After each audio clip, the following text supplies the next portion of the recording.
Hello എല്ലാവർക്കും നമസ്കാരം. പുതിയൊരു വീഡിയോയിലേക്ക് എല്ലാവർക്കും സ്വാഗതം. അപ്പോൾ നമ്മൾ ഇന്ന് കൊഴുക്കട്ടയുടെ റെസിപ്പിയാണ് നോക്കാൻ പോകുന്നത്. അപ്പോൾ അതിനാവശ്യമായിട്ടുള്ള ഇൻഗ്രീഡിയൻസ് ആണ് ഇവിടെ കാണിച്ചിരിക്കുന്നത്. 2 കപ്പ് അരിപ്പൊടി എടുത്തിട്ടുണ്ട്, 2 കപ്പ് വെള്ളം എടുത്തിട്ടുണ്ട്, 1 ടീസ്പൂൺ പഞ്ചസാര, 1/2 ടീസ്പൂൺ ഉപ്പ്, പിന്നെ ഒരു വലിയ ടേബിൾ സ്പൂൺ നെയ്യും വേണം. ഇനി നമുക്ക് പ്രിപ്പറേഷനിലേക്ക് പോവാം. ഒരു പാത്രത്തിലേക്ക് വലിയ ടേബിൾ സ്പൂൺ നെയ്യ് നമുക്ക് ചേർത്ത് കൊടുക്കാം. അതിലേക്ക് അരിപ്പൊടി കൂടി ആഡ് ചെയ്യാം. ഇത് നമുക്ക് നന്നായിട്ടൊന്ന് മിക്സ് ചെയ്തെടുക്കാം. പിന്നീട് നമുക്ക് വെള്ളം തിളപ്പിക്കാൻ വെച്ചിട്ടുണ്ടായിരുന്നു. അതിലേക്ക് നമ്മൾ 1 ടീസ്പൂൺ പഞ്ചസാരയും ഉപ്പും ചേർത്ത് നന്നായിട്ട് തിളപ്പിച്ചെടുക്കാം. ഇത് നമുക്ക് കുറേശ്ശെയായിട്ട് അരിപ്പൊടിയുടെ മിക്സിലേക്ക് ചേർത്ത് ഇളക്കി കൊടുക്കാം.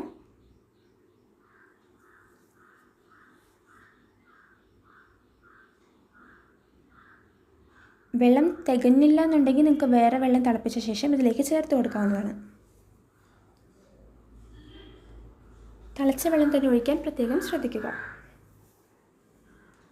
അപ്പോൾ നന്നായിട്ട് മിക്സ് ചെയ്തെടുക്കാം. അത് കഴിഞ്ഞ് നമ്മൾ കൈ ഉപയോഗിച്ച് നന്നായിട്ട് കുഴച്ചെടുക്കാം. കൈ കൊണ്ട് കുഴച്ച് നല്ലൊരു മാവ് റെഡിയാക്കി എടുക്കണം.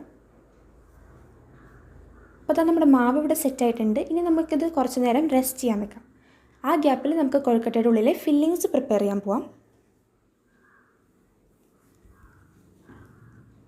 ഇപ്പോൾ ഫില്ലിങ്സിന് ആവശ്യമായിട്ടുള്ള ഇൻഗ്രീഡിയൻസ് ആണ് ഇവിടെ കാണിച്ചിരിക്കുന്നത്.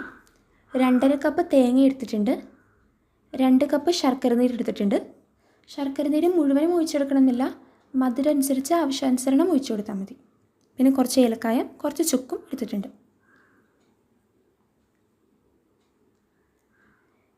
ഇനി നമുക്ക് ചട്ടി ചൂടാക്കാൻ വെക്കാം.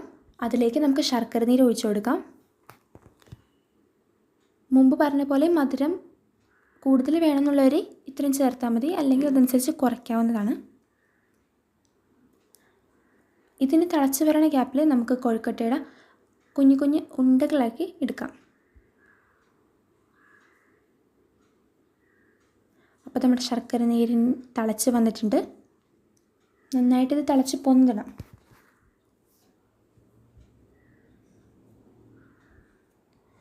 ഓക്കെ, അപ്പോൾ തിളച്ച ശർക്കര നീരിലേക്ക് നമുക്ക് തേങ്ങ ചേർത്ത് കൊടുക്കാം. എന്നിട്ട് നന്നായിട്ട് മിക്സ് ചെയ്ത് കൊടുക്കാം.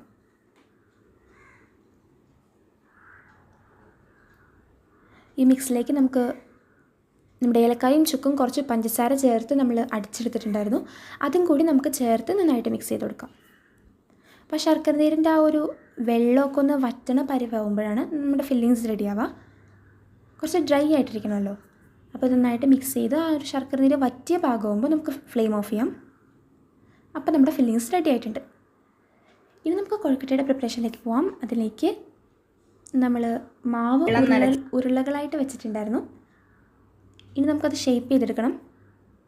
കയ്യിൽ വെച്ചിട്ട് നമ്മളിങ്ങനെ ഷേപ്പാക്കി എടുത്തിട്ടുണ്ട്. അതിലേക്ക് നമുക്ക് ഫില്ലിങ്സ് നിറച്ച് കൊടുക്കാം.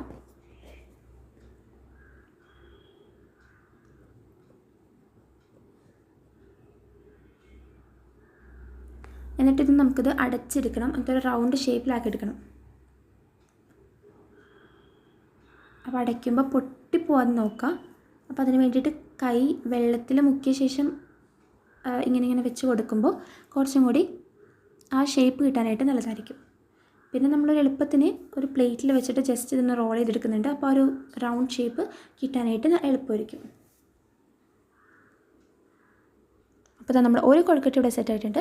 അതുപോലെ നമുക്ക് ബാക്കിയുള്ള എല്ലാ കൊഴുക്കട്ടയും സെറ്റാക്കി എടുക്കാം.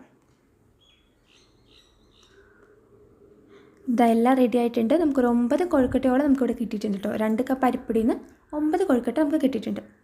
അപ്പോൾ ഇനി ഇത് നമുക്ക് ആവിയിൽ വേവിച്ചെടുക്കണം. അതിന് വേണ്ടി നമുക്ക് ഇഡ്ഡലി പാത്രത്തിലേക്ക് ഇട്ട് കൊടുക്കാം. നമ്മൾ റൗണ്ട് ഷേപ്പ് മാത്രമല്ല, വേറൊരു ഷേപ്പ്, വേറൊരു ബോട്ട് ഷേപ്പിൽ നമ്മൾ വെച്ചിട്ടുണ്ടായിരുന്നു.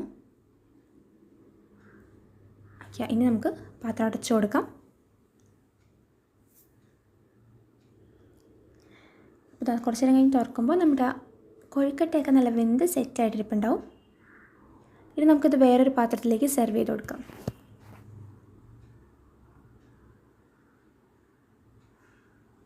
ഇതാ, അപ്പോൾ നമ്മുടെ എല്ലാ കൊഴുക്കട്ടയും ഇവിടെ റെഡി ആയിട്ടുണ്ട്. വളരെ സിമ്പിളായിട്ട് നമുക്ക് പ്രിപ്പയർ ചെയ്യാൻ പറ്റുന്നതാണിത്. കൊഴുക്കട്ട നമ്മൾ കട്ട് ചെയ്തിട്ട് അതിൻ്റെ ഉള്ളിലെ ഫില്ലിങ്സ് കാണുന്ന രീതിയിൽ വെച്ചിട്ടുണ്ടായിരുന്നു. അപ്പോൾ ഇതാ ഇത്രയുള്ള വളരെ സിമ്പിളായിട്ടുള്ള നമ്മുടെ കോഴിക്കട്ട ഇവിടെ റെഡി ആയിട്ടുണ്ട്.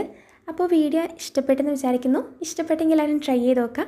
കൂടാതെ വീഡിയോ ഇഷ്ടപ്പെട്ടിട്ടുണ്ടെങ്കിൽ ലൈക്ക് ചെയ്യുക, ഷെയർ ചെയ്യുക, സബ്സ്ക്രൈബ് ചെയ്യുക. പുതിയൊരു വീഡിയോ ആയിട്ട് നമ്മളുടൻ തന്നെ വരുന്നതായിരിക്കും. അതുവരേക്കും ബൈ. Thanks for watching.